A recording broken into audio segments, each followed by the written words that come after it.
Hello AK families, எல்லோரும் நல்லா இருக்கீங்க நம்புறேன். இன்றைக்கி நம்ம வந்து வெஜ்ஜு ஃப்ரைட் ரைஸ் தான் பார்க்க போகிறோம். அதுக்கு என்னென்ன திங்ஸஸ் வேணும்னு பார்த்துக்கலாம் வாங்க. ஆனியன், கேரட், அப்புறம் capsicum, India Gate basmati rice, ஹாப்பிமா fried rice mix, soya sauce, tomato sauce, இது எல்லா திங்ஸும் இருந்தால் தாங்க நம்ம ஃப்ரைட் ரைஸ் பண்ண முடியும்.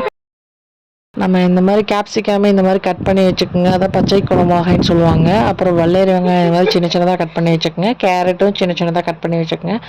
நம்மக்கிட்ட பீன்ஸ் இல்லை, அதனால நாங்கள் போடலை. நாங்கள் இருக்கிறத வச்சே பண்ணலான்ட்டு பண்ணிகிட்ருக்கோம். அவங்க எப்படி செய்யுதுன்னு பார்க்கலாம். இந்த மாதிரி சுடுதண்ணி கொஞ்சம் வச்சு அதில் எண்ணெய் ஊற்றுக்குங்க, கொஞ்சம் கல்லுப்பு போட்டுக்குங்க. எண்ணெய் ஏன் ஊற்றுறோன்னு கேட்டால் அப்போ தான் சாப்பாடு ஒன்றுக்கு ஒன்று ஒட்டாமல் வரும். அதனால் உப்பு போட்டோம்னா கொஞ்சம் சாப்பாட்டில் உப்பு பிடிக்கும். அதனால் நம்ம பாஸ்மதி ரைஸை போட்டுக்கலாம். நல்லா கொதி வந்ததுக்கப்புறம் போட்டு கலக்கி விட்டுக்குங்க. ரொம்ப கலக்கிடாதீங்க, அரிசி உடஞ்சி போயிடுச்சுன்னா நல்லா இருக்காது.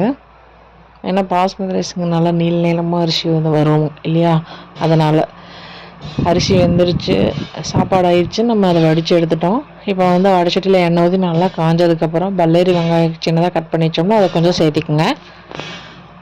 சேர்த்துட்டு கொஞ்சம் வதக்கிட்டு அதுக்கப்புறம் கேரட்டு கட் பண்ணி வச்சுருந்தோம்ல அதையும் ஆட் பண்ணிக்கலாம். அதுக்கப்புறம் குடமிளகாய் ஆட் பண்ணிக்கலாம். கேப்சிகம், இது வந்து சோயா சாஸுங்க. கொஞ்சமாக போடுங்க, ரொம்ப போட்டிங்கன்னா கசக்கும். கொஞ்சம் தக்காளி சாஸ், அதுக்கப்புறம் ஹாப்பிமா ஃப்ரைட் ரைஸ் மிக்ஸு, அதுக்கப்புறம் சாப்பாடு போட்டு